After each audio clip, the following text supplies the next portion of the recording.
Salut tout le monde, j'espère que vous allez bien. Bienvenue sur ma chaîne Jeunesse pour Christ. Je vais répondre à certaines questions qui m'ont été posées et qui me sont toujours posées dans ma vie de tous les jours. Voilà, et j'ai préparé mes notes. Ah là, c'est showtime.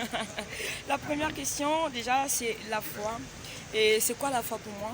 Déjà, la foi, c'est croire en quelque chose, mettre son expérience sur quelqu'un, sur quelque chose. Et nous, en tant que chrétiens ou bien en tant qu'individu, on doit croire à un créateur, on doit croire à celui qui nous a... Au fait, lorsqu'on voit la mer, on voit l'être humain, on sait que derrière, il y a quelqu'un, il y a un architecte, il y a quelqu'un qui est derrière. Et nous croyons en cette personne-là. Et lorsque nous voyons la manifestation du Saint-Esprit, nous voyons la manifestation du Seigneur, on ne peut que croire en fait. On n'a pas besoin d'aller loin. Et Jésus aussi, il est venu tout simplement pour venir accomplir tout ce qui a déjà été fait en fait. Il est tout simplement venu mettre une clé et un bout. Deuxième question, c'est qu'est-ce que tu penses des personnes qui ne croient pas en Dieu? Qu'est-ce que je pense des personnes qui ne croient pas? Donc des personnes qui ne veulent pas croire en fait. Ces personnes-là, s'ils n'y croient pas, certainement, ils n'ont pas encore eu le déclencheur, l'élément déclencheur qui va leur permettre de pouvoir croire, cet élément qui va permettre de pouvoir les amener dans la profondeur de la spiritualité. C'est tout simplement ça. Ne pas croire en quelque chose, c'est parce que certainement tu as eu des coups bas, des choses qui t'ont dégoûté et ça te pousse à te dire non, non, non, non, je n'ai pas à y croire. Mais sache une chose, que ça ne sert à rien à ne pas y croire. Croire, déjà, si tu ne crois pas en Dieu, si tu ne crois pas en Jésus, lis seulement dans ta chambre, Seigneur Jésus, me voici devant toi. Touche-moi. Si tu es réel, touche-moi. Si tu es réel, vas-y, montre-moi ta main et tu verras qu'il va se révéler à toi. Et dis aussi que si tu es le véritable Dieu, révèle-toi à moi, tu verras qu'il va se révéler à toi. La troisième question, c'est tout simplement comment vivre sa vie, sa foi, sans pourtant gêner les autres. Oui, en fait, il y a certaines personnes aussi, quand ils y croient et quand ils croient en quelque chose, ils veulent mettre mal à l'aise les autres, ils veulent tout simplement qu'on puisse les regarder, ils veulent se faire voir, ils veulent... En fait, ce sont des chrétiens qui sont zélés, surtout les personnes qui viennent à peine de croire au Seigneur, ils veulent crier cela. C'est pas que c'est pas mal, en fait, c'est bien, mais faites attention. Nous aussi... Ah, un instant, il y a les gens qui sont derrière moi. Ah là là là là là. Donc nous aussi, souvent les chrétiens, on est là, on crie partout, pour prier, on prie n'importe comment. Non, faites-le. La Bible dit, lorsque tu veux prier, va dans ta chambre, ferme la porte et commence à prier. Et puis ton Dieu qui t'écoute dans le secret, en fait. Donc c'est un peu ça. Lorsqu'on vit dans des appartements, il ne faut pas commencer à crier non, c'est tranquille, Dieu il t'écoute. Il faut savoir respecter le voisinage, il faut savoir respecter ceux qui sont autour de toi.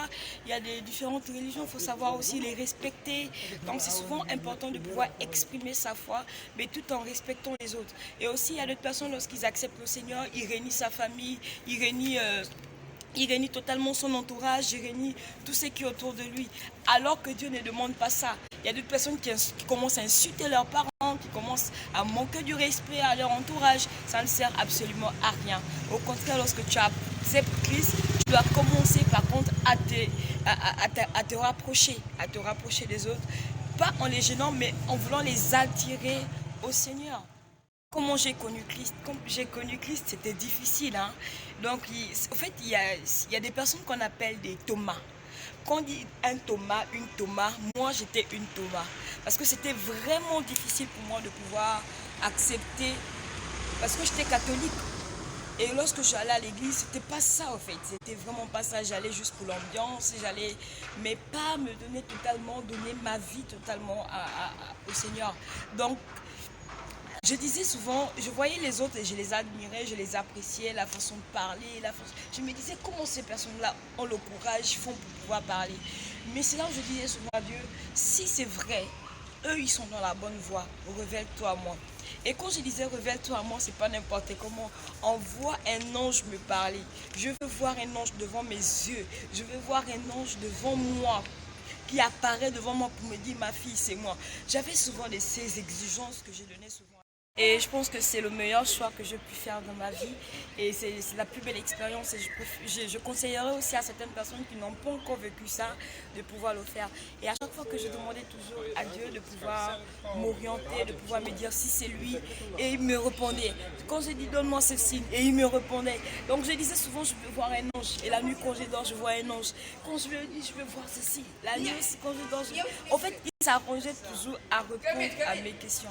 Donc j'espère que vous aussi, vous voulez vivre cette expérience et que vous voulez, si vous étiez à un degré zéro et que vous voulez à un degré 2, parce que c'est souvent important de pouvoir vivre le surnaturel, il n'y a rien de plus beau que ça. Et la dernière question, c'est qu'est-ce que je conseille souvent à toutes les personnes qui sont athées? Bon, moi, je ne vais pas les conseiller grand-chose, hein. La seule chose, quand je viens de parler du Seigneur Jésus-Christ, je te parle de qui il est, comment il se manifeste, comment il est, quel amour il peut t'apporter, quel bien-être il peut t'apporter, quel bonheur il peut t'apporter. Et après, je dis, Saint-Esprit, vas-y, fais l'affaire. Saint-Esprit, vas-y, continue. Saint-Esprit, voici ton enfant. Moi, je peux pas. Mes paroles sont infimes. Parce que moi, les gens m'ont prêché. J'avais du mal à y croire. Mais c'est le Saint-Esprit qui m'a obligé à y croire. Donc j'espère que ces personnes aussi, ils vont y croire. Il y a des Français, il y a des personnes qui ont du mal à y croire à cause de leur environnement. Parce qu'ils n'ont jamais eu quelqu'un qui les booste à pouvoir y croire. C'est ça, c'est tout simplement ça. Que le Seigneur soit les touche. Donc toi, évangélise et le reste se fera naturellement. Cette fois, je ne serai pas seule, on aura un invité qui va aussi nous égayer sur un sujet bien donné concernant toujours le Seigneur. Et sur ma vie pour Christ, je ne peux que vous dire merci, abonnez-vous, likez, partagez. Certainement, ça peut faire du bien à une personne qui se sent mal, à une personne qui est en détresse, à une personne qui veut se suicider. Oui, là où tu es là, tu marches correctement. Mais il y a des gens qui sont dans leur chambre, qui veulent se suicider parce qu'ils ne savent pas quoi faire. N'oublie pas que l'amour du Seigneur, on doit le partager, on doit le répandre. La Bible dit il a tellement d'amour qu'il peut donner à tout le monde. Donc, nous sommes 7 milliards sur la terre. Donc, l'amour de Jésus peut prendre 10 milliards de personnes. Donc, ça veut dire que tout le monde n'a pas encore fini d'avoir l'amour du Seigneur. Surtout, prenez bien soin de vous, likez, abonnez-vous et surtout partagez si ça vous a fait du bien. Et n'oubliez pas aussi une chose, mettez en commentaire. J'ai besoin de vos commentaires, que vous puissiez commenter, me dire ce qui ne va pas, comment améliorer ma qualité de vidéo parce que j'ai vraiment besoin.